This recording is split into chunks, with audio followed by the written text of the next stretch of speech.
and acted like I was going to school. And I went the other direction. But we know all about that. Yesterday's meeting was about the carnal mind. And it's always so many things that comes out when we in these classes. And I've learned and I've gotten better how to focus and how to pay attention and how to keep notes. Because, missing 54 days, you forget those things, So it's coming back to me by the grace of God. He's giving me that memory back. And then also, when you think of a carnal mind, I'm sure someone in here seen a commercial used to come on, and it would fry the egg. Right. You bust the egg and you fry it, and it says like a mind is a terrible thing to waste. Anybody seen that commercial? Yeah. And it's like, I think about that, and then I think about the carnal mind. And I think that's that egg. That's where we at. And that's what we getting away from. Bishop said God is the only one who does the supernatural. But our carnal minds lead us to believe that it comes from other things and other places, but it's not, it's God. Yes. But we let that carnality come in, and there's those that think it comes from Buddha, and they think that it comes from Allah, but it does not. It's only one God. Come on. So we got to get away from that, and we got to know that that's where it comes from. He said God is constantly speaking to us daily, and we miss it. We don't pay attention. How often and how much in a day do you get a warning? Don't do this. Don't look that way. And you look anyway. And that thought that comes. But you being warned first. Don't think that. But you do it. Carnal mind. God speaking to us. And we missing it. I highlighted that when he said it because I'm like, wow. It's just so beautiful how Bishop illustrates things. When he's on that flow, and then he tells us constantly, I can keep preaching. So he have to cut himself off. Because when he starts preaching the word, it flows, and he forgets, and he just keeps going and going. He also reminds us yesterday that, we all have different gifts. God has given us all different gifts. And then you wonder that he told us, we don't realize that we supposed to take our gifts back into the world. But when we take them back, we're taking them a different way than we took them before. We're taking God with us. Amen. And when you do that, you save people's souls, and you save and you give back. And then you're definitely not being carnal. What the thing about being carnal is that it's death. Yep. And then being in the spirit is life. So that's telling you basically that you have a choice. Life is about choices, and we all have choices to make. And we all have made some good choices, and we all have made some bad choices. But the way that was illustrated is just so simple. You can take the carnal side, and what's coming for that is death. Or you can be on the spirit side, and what's coming from that is life. And then that life don't just come as just life. It comes, and it comes more, and it comes more abundantly. And it comes nonstop, and it just keeps going, and it keeps going. So then you stop and you ask yourself, so that's not really a hard decision to make. But then we have carnality that sets in. That's what we trying to beat down. That's why we on this wave. Because we going to ride the wave right on out of that carnality. There you go.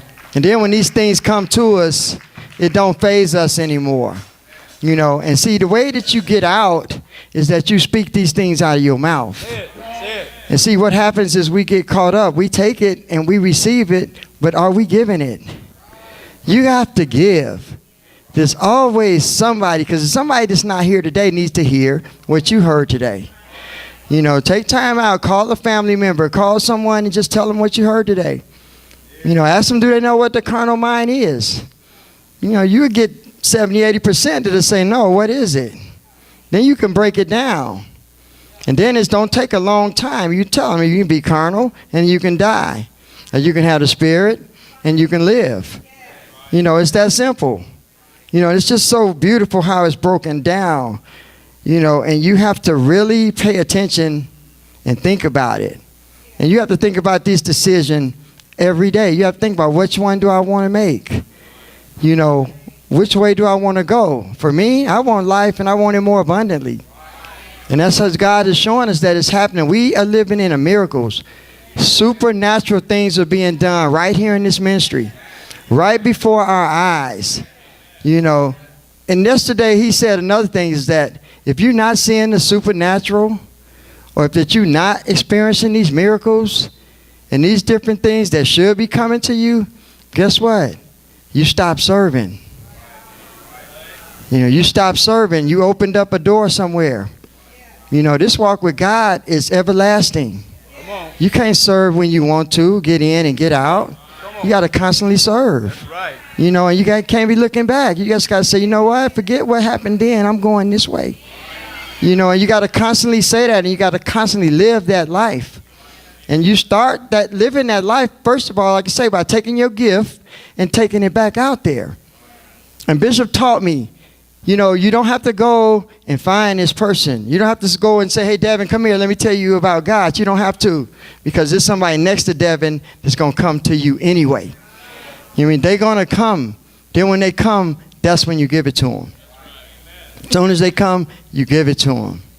And they appreciate that, because apparently they're not getting it. And that's another way that God speaks to you. He sent them to you.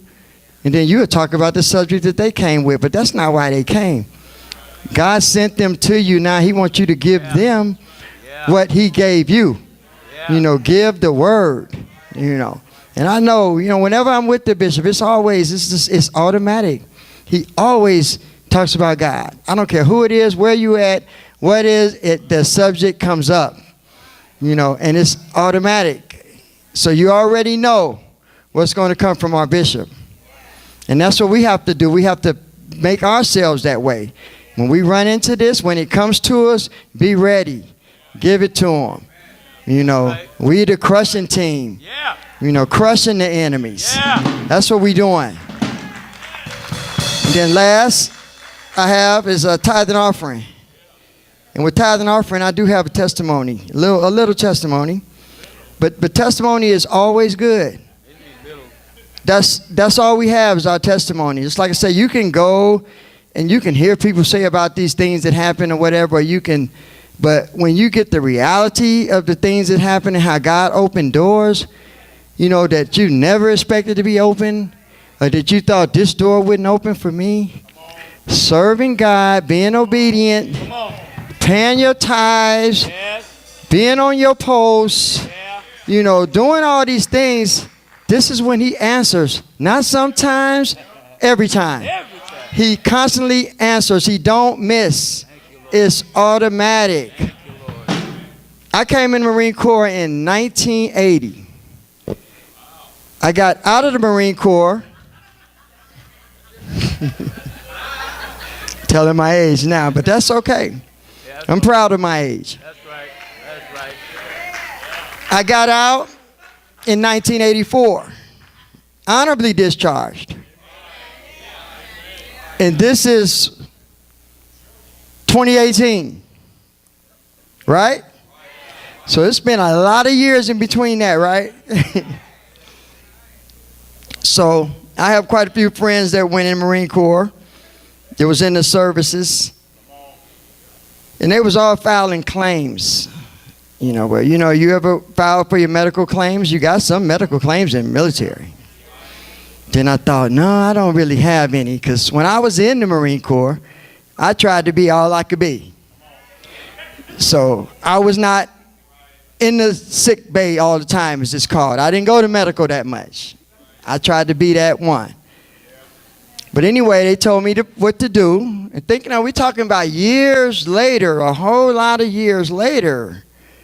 So I went through the little procedures that they told me. I followed instructions. I listened. I did the paperwork. Right. Filled every line. You can't say, oh, I'm not going to fill this part out. When you're doing paperwork, you got to fill each one. You got to dot your I's and cross your T's. So do the paperwork. Long story short is that I did that paperwork, and Friday I was sitting at my desk and I decided to just look in on my account. So I hit my phone and I hit my bank account. Nothing to do, that's right. I did my work. I was caught up. So I had time to stroll through the phone. And my bank account showed me $4,000 more than I knew was in there. So I'm just like, okay, where did this $4,000 come from? First thing I did is I called Belle, because Belle does tax. I gave her all my paperwork a couple weeks ago. So I said, Belle, did you do my taxes? And she said, no. She said, I can't just do your taxes without telling you, what's the procedure, what you got coming back, or how is it going, or if you got something coming back. Oh, I wouldn't do that. And then I thought, well, yeah, that does make sense. So I said, well, okay, something happened. Then I looked at the different, that's right, good, see? Demonstration. Carnal mind says, this is a mistake or this and that, but it was not. It was the government still. Like I said, I got out in 1984. They didn't forgot about me. They didn't wrote me off. You're right. I'm on a dirt nap. But it's just to show you how God works, how these doors constantly opens. But you have to just stay faithful and you have to stay obedient. As I always say, if he do it for me, come on, I know what he'll do for you guys. Because you guys did not come through these roads, I did. And he's still blessing me. And he's just like, it's just like now I'm like this, I'm waiting. And I stay like this, I stay waiting. What's next? Because it's coming. That's how you got to do yourself. You got to be like, what's next? Sometimes you just got to look over there. Guess what? It might be over there.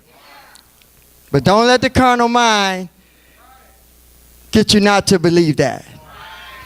So remember this in closing. Carnal is death. Spirit is life.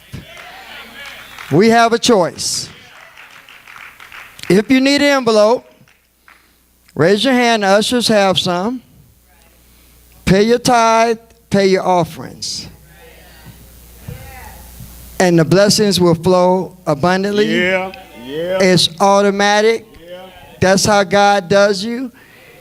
Is he constantly answers for our little 10%. Isn't that a shame? That little 10%. That's all he asks. Thank you. Welcome our bishop. Heavenly Father, we are hungry today for your holiness, Lord of mercy, and amazing grace. We bow down and we seek your face. Heavenly Father, God of righteousness, we are hungry today for your holiness, Lord of mercy, and amazing grace. We bow down and we seek your face. Heavenly Father, God of righteousness, we are hungry today for your holiness, Lord of mercy, and amazing grace. We bow